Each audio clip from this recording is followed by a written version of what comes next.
That's better.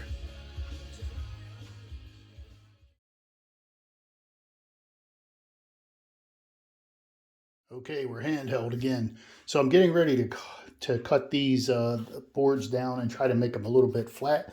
They wobble a little bit. So I've added shims to this piece of MDF. And I put a stop so the board won't slide.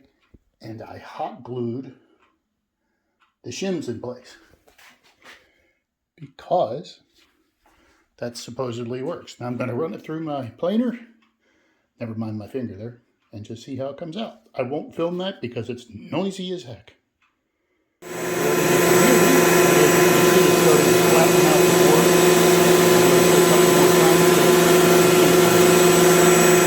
So that worked fairly well. So the idea here is I use the flat board to make this board flat on this side. Then when I flip it over, it's already flat. And then it'll be uniform, parallel, all that good stuff.